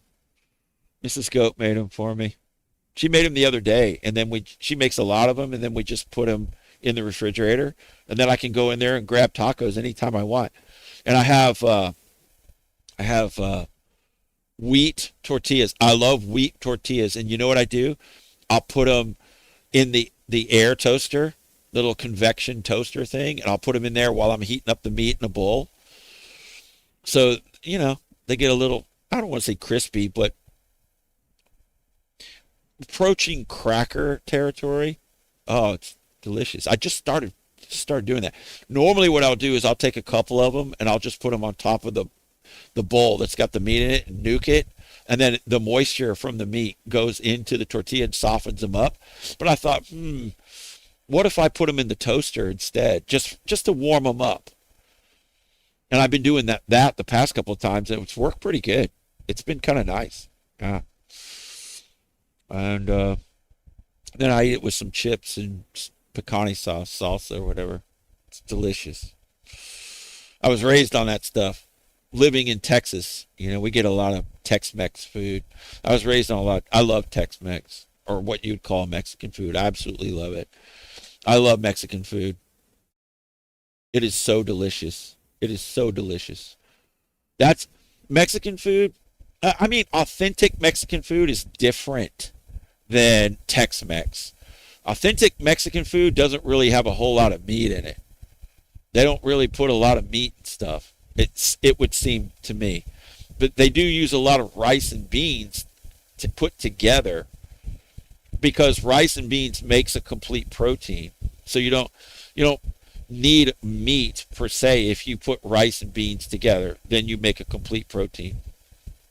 Like as if you had meat, but it ain't meat, and I like meat, I like beef, whether it's fajitas or ground beef, like in tacos, burritos, that kind of stuff. Oh, it's so delicious. It is so good. Tacos al carbone. You guys ever had that? It's basically fajitas, and you put like the shredded cheese on it and the pico de gallo in there. Oh, it's so good. And then you eat it like fajitas, like how you eat fajitas. Fajitas are delicious. Then you get some queso with chips and stuff, and salsa. Oh, it's so good. And the guacamole sauce is fantastic. See, I can eat that shit all day long. I love it. I don't, though, because it can be a little bit high calorie. It just depends. But when we make it here at the house, it's lean turkey. We use like lean turkey or lean beef, and then you mix it with all the taco seasoning, and then you can use some low fat shredded cheese or whatever if you want. I didn't use any cheese. I'm starting to get hungry again. I don't know why. I wonder why I'm getting hungry again. Hmm. So anyway, and then wheat tortillas, as opposed to regular flour tortillas, have a lot less fat in them. They're lower calorie. And then you get some, just eat a few chips or something with it with some salsa and drink a diet drink with it, and you're good. You're not really blowing your diet. But if you go to a Mexican restaurant, you get like chalupas or whatever it is that they have, and like all the giant plate of freaking refried beans and what do they call those? Enchiladas and stuff. Oh man, it's really delicious, but it's super high calorie. You can't eat it like too much if you eat it like that. But if you make it at home, you can kind of shave off some of the calories and keep it kind of lean. That's what I do. That's why I look good like this. That's why I'm in decent shape. Plus, I work out. I have been working out, folks. I've been going down to my freaking gym and working out regularly. And I've been riding my bicycle. I rode my bicycle Monday, and I pushed it. Dean will be proud of me. Dean will be proud for sure, because he likes to ride his bicycle too. I recommend riding a bicycle, folks, whenever you can. That way you can eat more tacos. You can eat more tacos if you ride your bike.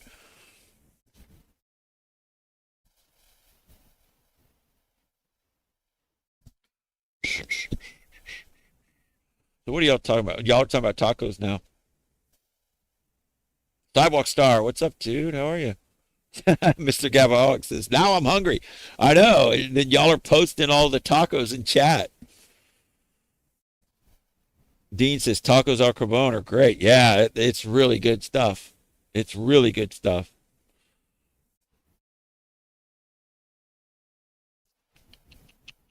I'm just reading through some of your contents.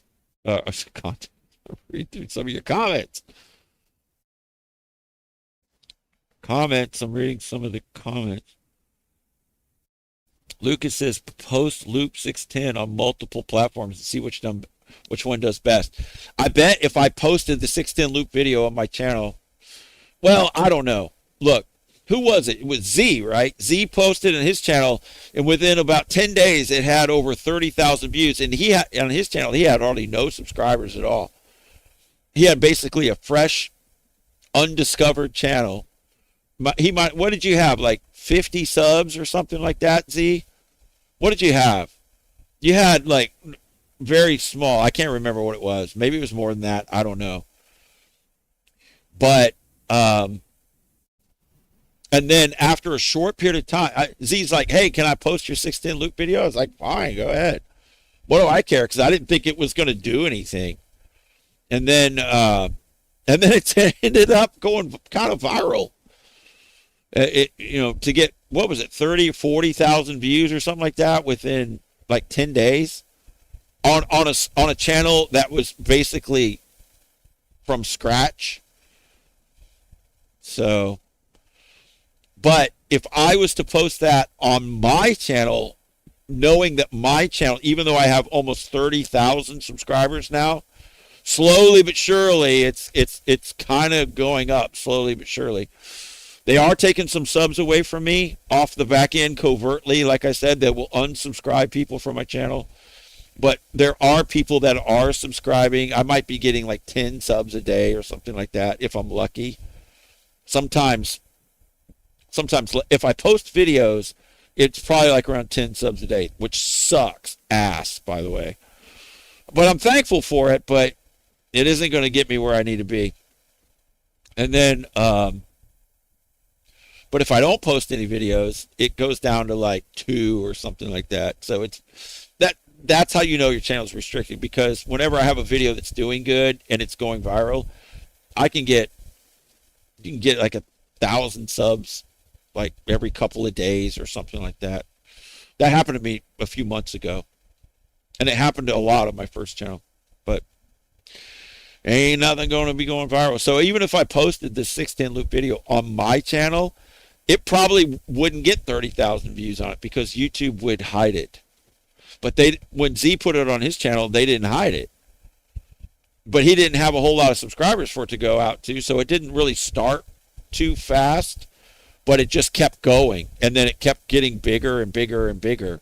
And it got to the point where I was like, hey, man, you better take it down because I don't want to get in trouble. I don't want the frickin' popo to show up at my house again over it.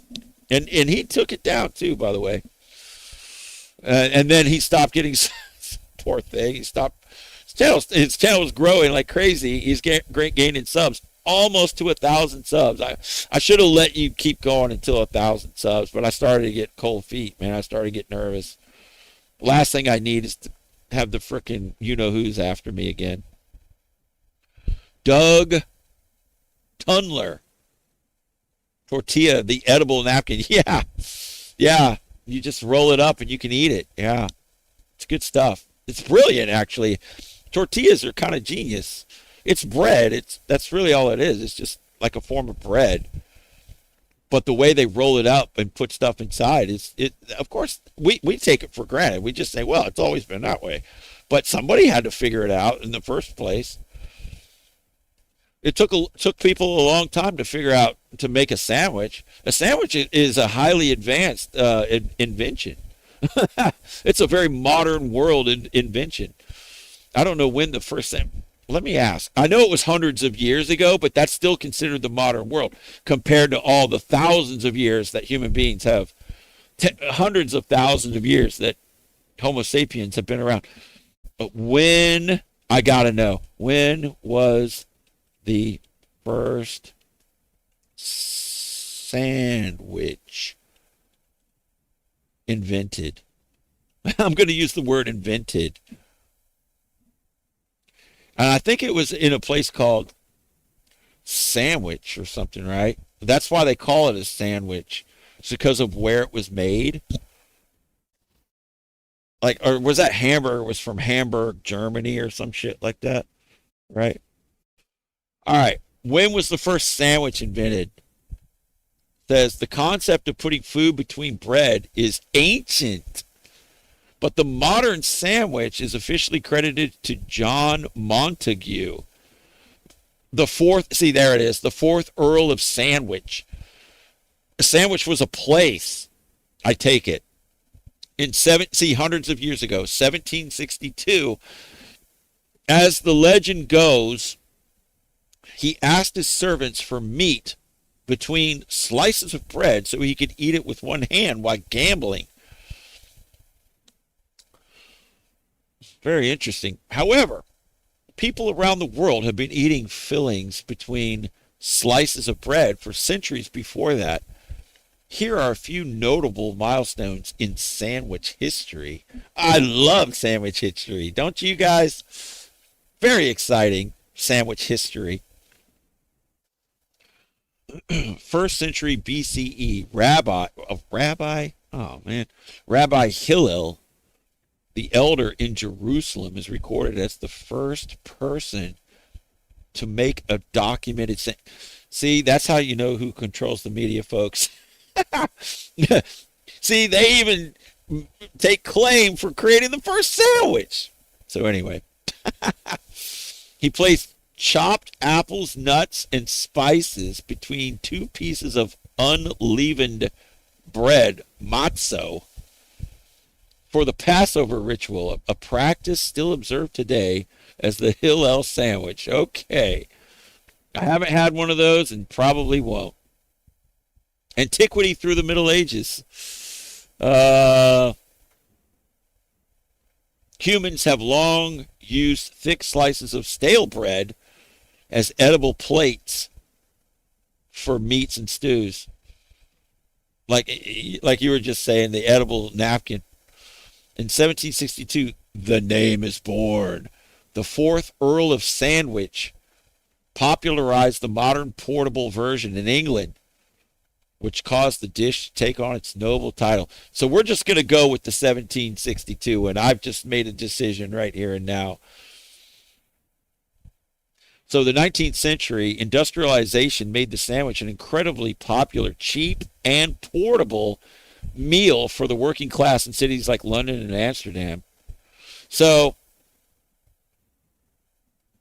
is sandwich a place? I believe it is. Yes, sandwich is a place. In fact, the food is named after the place, not the other way around. Look, there it is right there. It's right here. It's in the United States. The Earl of Sandwich in Sandwich, the oldest town on Cape Cod. I thought it was going to be over here somewhere, but no. This is here, over here in the New World. See, only in the New World can they invent the modern sandwich, portable and efficient. We should all travel there. We should all travel there and ride our motorcycles to Sandwich, and then have sandwiches. Then we will all be the Earls of Sandwich. We'll all be nobility at that point. We will all be noble. We will all be noble.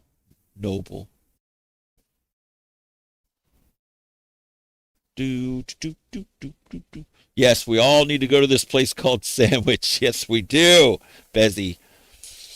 Then we can all eat sandwiches in Sandwich. Now that would be some good content. Don't you think? That would be goat eats sandwich in Sandwich. That's your title right there. Talk about viral. Oh my goodness. It would just go crazy. It would absolutely go crazy. Oh my God. Of course he does, Holmes. Says Brian636 has a video going there. Of course he does. Of course. Never mind. Jeez, man. He's got to ruin everything. Man, see, all I wanted was something for me, something for me and my group, my friends, to do, and freaking Brian, dude, he's ruined it. God dang it. He's absolutely.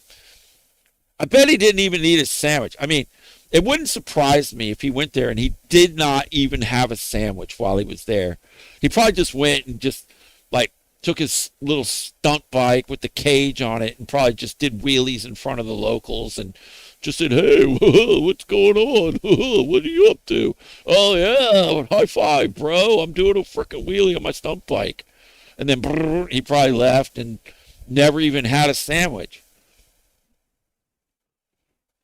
I'm not trying to give him any ideas, but what he should have done was done a one-handed wheelie, like in a circle, like in front of the locals with a sandwich, like while eating a sandwich. See, now that would have maybe been something, but if he didn't do that, then I don't even want to hear any more about it. I really don't, because it would just be disappointing. And I don't like being disappointed. I really don't. But he's already ruined it. So just scratch that off. Scratch it off. I don't even want to go now. It's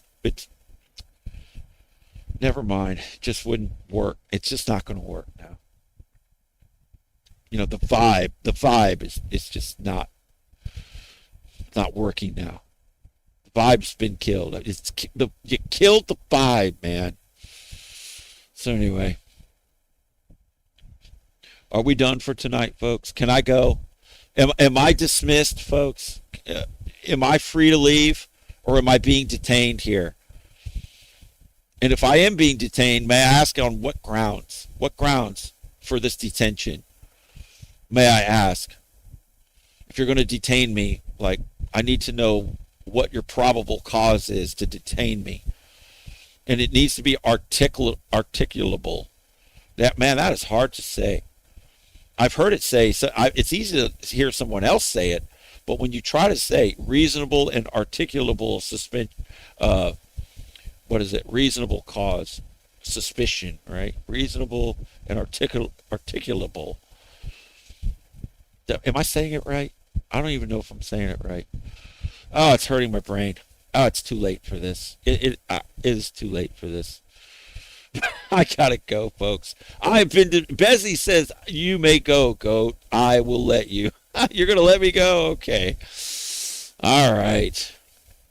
It has to be this way. How many times did I go to Astroworld? A lot, Lucas Ray. A lot, bro. And I have some stories about Astroworld, by the way. I do have stories about Astroworld. But not for tonight. You're going to have to remind me. You're going to have to remind me about my Astroworld adventures. I do have Astroworld adventures now that you've asked and brought it up. But that's for another night. And if we're going riding tonight, I don't know if I'm going to be doing a live stream tomorrow night. I doubt it, but it's possible. I don't know. If I'm going to go ride, and it's going to be like the three amigos, the three musketeers, riding, reunited, riding once again out into the night, then I may not be here tomorrow night, but I will have some really awesome video content, hopefully. Because I need a really cool bike night for sure. That's what I need. And screw anybody that doesn't like seeing the bike nights. At night, the night video. Oh, it sucks. I'm not talking about you, Nick Knack. I know you'll watch it anyway. And you can, look, don't worry, Nick Knack. You'll be able to see everything. I'll make sure of it. You'll be able to see everything really, really good in the video. I'll make sure of it. Okay? All right, you guys. I am history since Bezzy dismissed me. I love you all. I love you all. I love you all so much. And I will see you guys soon. Okay? Y'all take care. Peace. Peace.